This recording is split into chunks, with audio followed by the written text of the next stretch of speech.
defined as simple computation. And the reason or the motivation for calling it simple is, first of all, there is a recipe for how you have to do that. Algorithm, this was a word which was developed by this mathematician in the 8th Yes. to 9th century from Central Asia. And so algorithm is a recipe how you do a computation.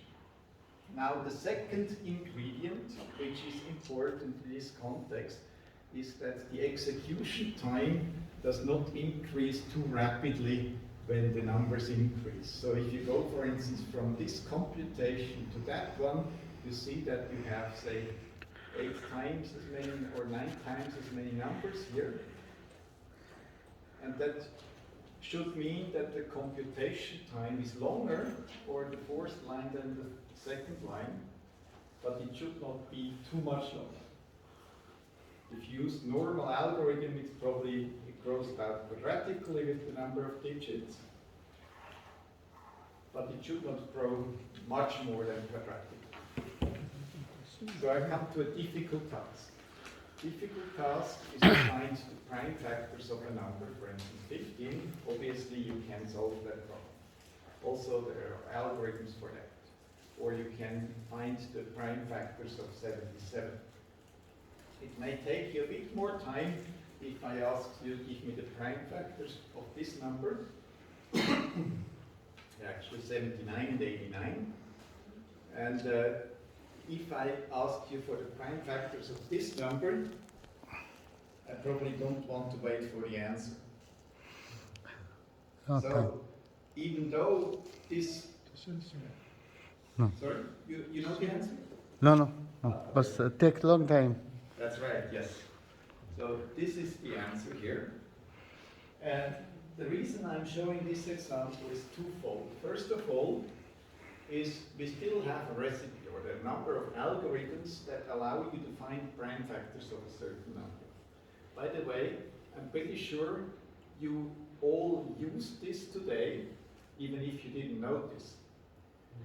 Because this type of algorithms is behind public key cryptography, which is used, for instance, in secure internet communication. So if you visit a website which starts with HTTPS, it probably uses an algorithm of that type. I'll come back to that in a moment. But if it turns out that such a problem increases exponentially with the size of the input. So if you have 10 times as many input numbers, you have e to the 10 times as much time to find the answer. And that's why it's used in these cryptographic problems. Because somebody who is not supposed to find this, to get this information, needs a very long time to find this decomposition. Now, so the person does not have the so-called private key, and that means he has to decompose a large number into prime factors.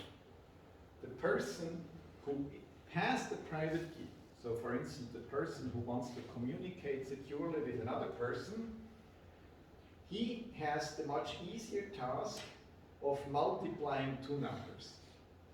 So basically you can think this is the private key, and that means you only have to find this number to get the decomposition. So that's the legal usage, is to decompose the number when you know one of the factors. And that's why you can communicate securely in the internet without spending too much time. So this is a very useful mechanism, but of course it also means that people who are interested in breaking secret codes, they will develop, and they are working very hard to find computational methods to decompose those numbers. This started, by the way, in the Second World War, particularly where in Britain and the United Kingdom, when the mathematician Alan Turing developed software and hardware to build a computer to hack the German cryptographic system, which was long considered unbreakable, but he made significant advances in both software and hardware, which allowed him to crack that code. And certainly the same thing is going on today. And one motivation for quantum computation was always to break such codes. Now, as I said, the hard problem, it grows exponentially with the size of the input. And I would like to briefly, I know that you're all familiar with exponential growth, but it's still instructive sometimes to consider that. This is a very nice legend, probably, what it means. In about 300 BC, a mathematician in India developed the game of chess, and he gave it to his sultan, and that sultan granted him a wish. And the mathematician, sultan said, probably you want gold or diamonds or whatever, but the mathematician wanted rice. And he said, just give me 1 grain of rice on the first field of the chessboard, put 2 on the second and 4 on the third, and so on, and double it every time. So the sultan was very happy because rice is cheap, much cheaper than gold or diamonds, so he asked to get some rice and started to put them on the chessboard. So by the time he reached the end of the first row, he was at 128, which probably didn't fit on the chessboard anymore, but anyway, he got some more rice. In the second row, you're at 32,000, which is about 1 kilogram of rice. And if you reach the first half of the chessboard, you need a pretty large truck with some 40 tons or so. And before you reach the end of the chessboard, you would need about 500 million tons, which is the whole production of rice on the whole planet today. Wow. So obviously the Sultan was not able to grant his wish, although a few grains of rice seemed a very cheap way to get along. Anyway, this was, well, the oldest version I know of the law of exponential growth. And a similar one was, in a different context, was put forward by Richard Feynman in 1982. So that's the 40 years ago that I mentioned in the introduction. What he did, he analyzed the time it takes to compute the evolution of a quantum system, exactly without approximation and so on. And what he noticed is that as the system gets bigger, the computation time grows exponentially with the size of the system.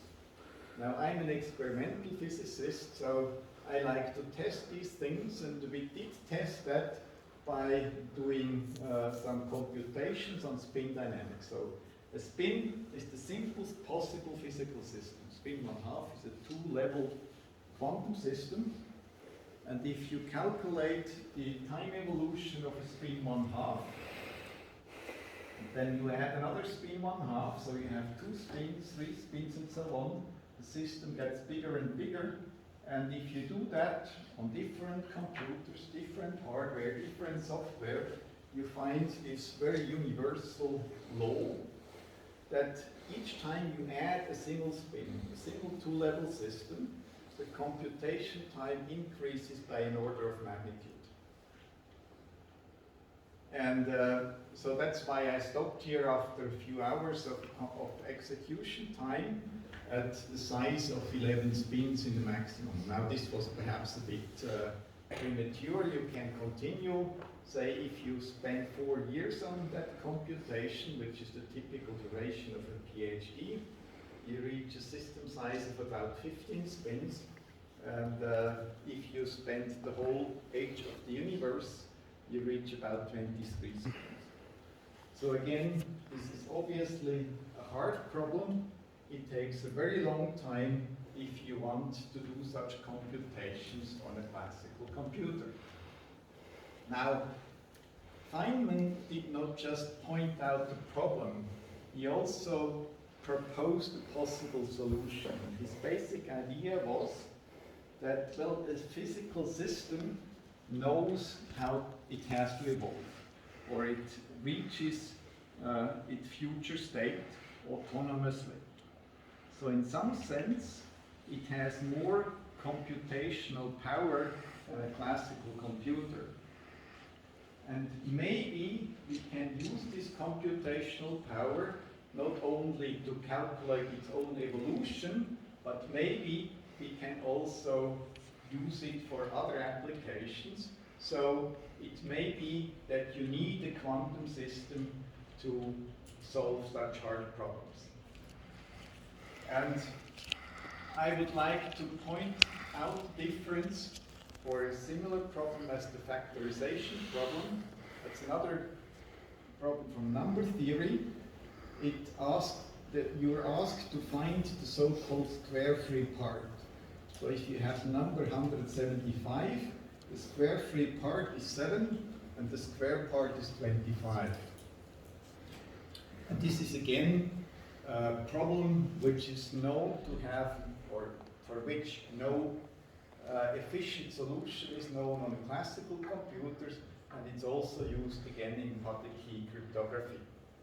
So if you look at input sizes of up to 2000 digits, the best known classical algorithm needs about 10 to the 50 operations for 2000 digits. Now, you can develop quantum algorithms, and different quantum algorithms are known. The Shor algorithm actually factorizes the number, the so-called Gauss algorithm, which is based on a calculation done by Gauss many years ago, reaches directly the square-free part. So they are significantly faster than the classical algorithm, and they don't grow exponentially, so they are labeled efficient, while the classical algorithm would be an inefficient one. Now you see they are faster than the classical one, but let me quantify that a little bit. Of course, one way to get faster execution is to wait for faster computers. And as the computers have increased in computational speed by about 3 orders of magnitude over the last few decades, that means we can expect that to happen again. But as you see, an increase by 3 orders of magnitude does not change the behavior significantly. It just shifts this curve down by about this amount. You can be more optimistic. You can expect maybe we get even faster computers, not by 3 orders of magnitude, but by 20 orders of magnitude. And that means indeed for small input sizes, you can significantly increase the speed. But if you look again at the 2000 digit input, there is still a significant gap between both quantum algorithms and the classical algorithm. If you scale, or if you assume 1 second for these 10 to the 12 operations, that means the classical computer still needs about 14 billion years to find the solution. So the result, or in summary, what I tried to show you here is that some problems can be solved much more efficiently by quantum computers than by classical computers. And that was the main motivation for looking into possible ways to use quantum systems for computation, and we call that now often the second quantum revolution. So the first quantum revolution happened about 100 years ago, for instance, driven by people like Max Planck, Albert Einstein, I already mentioned Erwin Schrödinger. And the second quantum revolution is what we have today. But why do we make a difference here? First of all, if we look again at why quantum mechanics is important for computing, that was the case a long time ago, because obviously computers today are based on semiconductors. And you cannot understand what a semiconductor is, or what the difference is between a semiconductor and a metal, which is also essential for computers, unless you use quantum mechanics. So we have to use quantum mechanics for electronics to build computers. For instance, they allow us to develop band structure, they allow us to understand semiconductors, we can calculate the resistivity and thermal properties and so on. So in that sense, even classical computers have to rely on quantum mechanics. But we don't call them quantum computers, basically because once we have done these computations, once we understand what the semiconductor is, we can parameterize the results. So we can calculate IV curves, so current versus voltage, and we can give these numbers to the engineers. And the engineers, with these numbers, they don't have to understand quantum mechanics, but they can build the computers based on these figures. And they will be much better computers than physicists do. So in that sense, today's computers can be described classically. But there is a second type of effect which we can take into account, and if we use directly quantum mechanics, so we use systems which can only be described, their behavior cannot be understood without quantum mechanics, then we can develop a different type of computers, and they are called quantum computers. Now, this was not always obvious that this is possible. I already mentioned that quantum systems do not use Boolean logics. You cannot actually implement Boolean logics directly on quantum systems. And that's why it was not obvious that this would be possible, that it would be possible to use quantum systems as a basis for a universal computer. But this was demonstrated by Benioff in 1982. He showed that quantum systems can be a basis for universal computers. But he only showed that it was possible, but not that it would be useful. That was then shown 10 years later by these three people, that you can develop quantum systems that are more powerful than classical systems as computers. But this was non-constructive, so they just proved it's possible in principle, but they didn't show how to do it. And the first quantum algorithms, which were the quantum Fourier transform and the factorization algorithm, well, there were some earlier ones, but they're not very useful. These were the first really useful ones, were developed in 1994, and then 3 years later, first experimental demonstrations of such quantum systems came about using nuclear magnetic resonance. And that made it into the headlines all over the world. For instance, here, USA Today, that's a large American newspaper, in 1999, they put it on as the cover story in the section Money. And it said a lot of nonsense, actually, like quantum computers could be 1 billion times faster than Pentium 3. Pentium 3 was top of the line microprocessor at that time. But then if you read this section here, it says this type of computer wouldn't operate on anything so mundane as physical laws. That's interesting. It would employ quantum mechanics. So quantum mechanics is not physics, that's more like magic or something like that. Anyway, this is what started, or among other things, which started the so-called quantum revolution, the second quantum revolution. And the difference between the first and the second quantum revolution is that the first quantum revolution was to understand quantum mechanics, to discover the laws of quantum mechanics. And the second quantum revolution, which we are today, is to put these laws into use for actual devices. And the reason it's called the quantum revolution now is mostly because, say, these possibilities have come to the attention of politicians and funding organizations.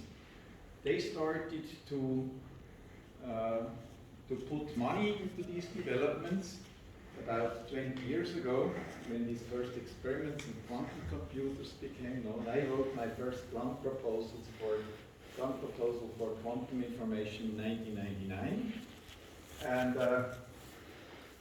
that started funding. And what we have, this is a funding schedule of the European Union, so-called quantum flagship, where they spend about 2 billion euros in quantum technologies. But what's perhaps even more relevant today is that industry has started to go into those fields. And this is an overview over the years from 2012 to 2018 of funding from industry into quantum technologies. And you see that the number of projects which are being funded has increased a lot, and also the volume of funding. And probably today, industry is spending more money on quantum technologies than the governments are now. Yeah, so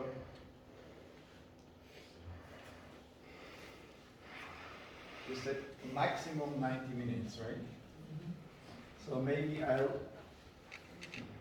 I mean, if it makes sense to make it 5 or 10 minutes longer, it's also fine. Yeah, no, but maybe let me stop here for a moment and see if there are any questions.